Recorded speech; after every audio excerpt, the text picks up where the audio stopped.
Hello, welcome, video, another one, brewing video. Today, I'm doing a smoked beer. It's called a rauchbier. It is a German style of beer. I did do this one other time, and it's the only beer that's ever been infected. And I did do a video on it. I'll put that in the description below. I do describe more in depth of what it is on that video if you guys want to watch that. But essentially, it's a German style, not a lager, but it's smoky. Usually, it's a Marzen color, that amberish color. I'm looking at about 30 IBUs, 20 IBUs, somewhere in that range. Starting gravity is around 1050 to 1060. And your SRM looking at around, I think it's like 15 to like 25, somewhere in there. I did smoke this on the grill last time, and I'm going to do it again. Last time I did a third of the grist, and while I didn't get to try it because it got infected, well, I did try it and it tasted terrible. It was like solventy and vinegary is bad. It did have a smoky smell to it beyond that, and a taste. I did taste it, sadly. And the smoke level I thought was good. I have done a smoke beer before. Also, I think 2 other times, a Grodzisky, and I did a Lichtenhainer, which is a smoked Gosa, essentially. On Lichtenhainer, I dry hopped with Galaxy, and it turned out amazing. So yeah, I do it on the grill for about 30 minutes, third of the grist, and I light one side of the grill, put charcoal on it in a little container, put wood chips on it, let it smoke, 20-30 minutes, pull it off, put it in the mill it, and go from there. What I'm going to do, though, is take all my darker malts and put them at the end of the mash. I've done this before with the stout, and it's worked great. Why not try it with this, too? Although this obviously is not a stout. It's more of an amber color. Technically, you should put this in a mash, but let's see what happens. I'm curious to see if the flavors get affected by anything. If it loses some of the malty complexity. My grain bill is essentially English 77 a little bit. Which I've heard is a little better than Crystal Malt. It's a little less sweet, a little more well-rounded. That's what some of the homebrew store told me, and I've used it since then. And it tastes okay. I can't really tell the difference, but if anyone wants to get nerdy with it, maybe experiment with it. Biscuit malt, about 15-12%, and just a little bit of Special B.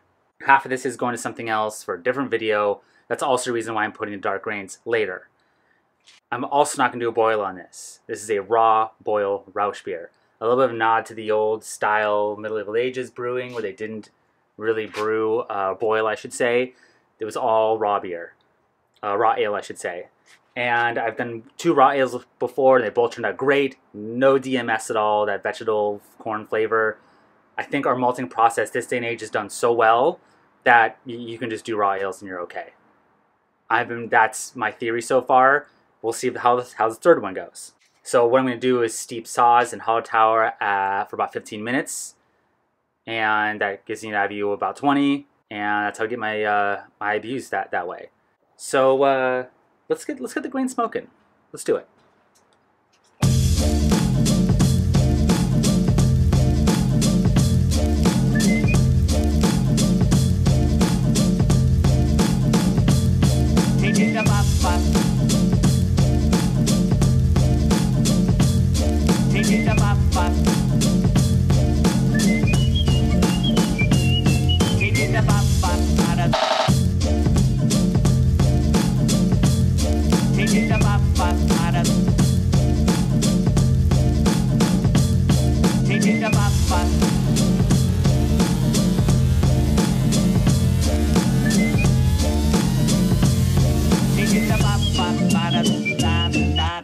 Well, now.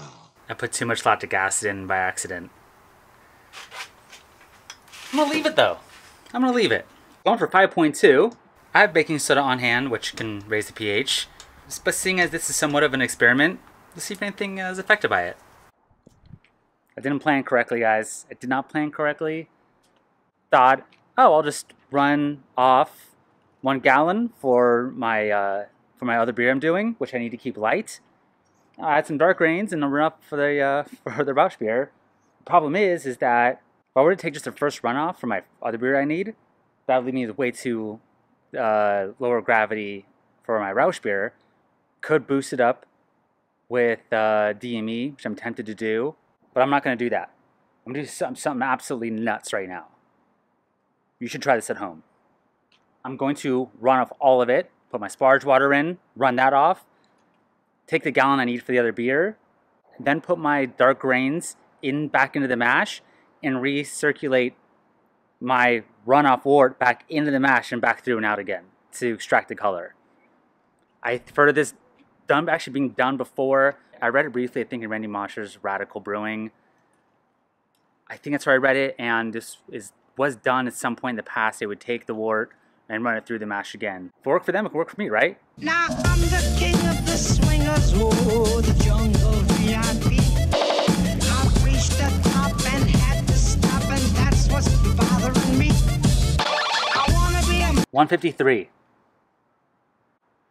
That's my pre-boiled target gravity. I'm gonna pull off a gallon from my other beer, add the dark grains, run her through, see what happens. Here are the grains.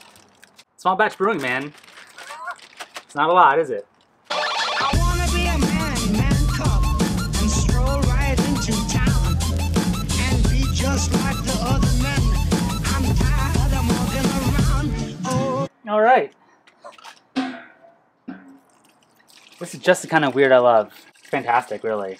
I'm curious to see if my gravity is going to bump up a little bit. I think it will. I think there might be some conversion that will happen. But we'll find out. I mean, it's at 170 degrees Fahrenheit. I'm a little afraid of tannin extraction because there wasn't a lot of grains added. So I'm basically doing a third runoff, and it's all spent grain. But, you know, we'll see. It's part of the experiment. So it looks like it's gotten sort of an amber color going on. At least that part of it looks okay. So I think I'm going to run it off here and see what happens. Take a gravity reading first. That's the first thing I'm going to do. Wow, it actually dropped a little bit. So 1049. I guess it kind of makes sense now that I think about it, because there was left all of the whatever last runnings were still in there at a very low gravity. Probably diluted it down a little bit. Maybe if I let it sit another like 40 minutes or something, maybe more conversion would have happened with the grains I put in there and balanced out. Gonna get this up to about 200 degrees Fahrenheit, keep the hops for 15 minutes. Rocking and rolling.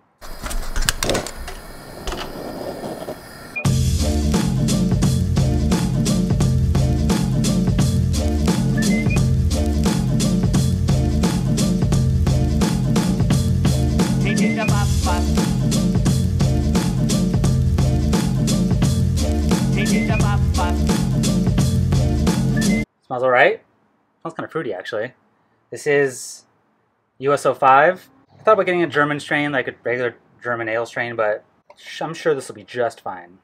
I've been finding that 20 milliliters of used slurry is perfect for my 1 gallon batches. This yeast is a little old. It's like 3 months old. I'd rather be a little fresher. 6 months is about the max I ever reuse yeast. I've heard a lot of people who are microbiologists and yeast wranglers and stuff say no more than 2 weeks. But I've usually been okay around 3 or 4 months, and not much past that. Give us a good shaky here. Done. Weird brew day. Probably the weirdest brew day I have ever done. I smoked a third of the grains. I recirculated the mash with the wort, and I did a no boil on it. So this is not according to style by any means, especially now I'm also fermenting with the US05. But I'm curious to see how this turns out, and I'm very excited about it. So thank you for watching. See you guys next time. Stay tuned for the tasting of this. See you guys next time. Now I'm the king of the swingers, oh.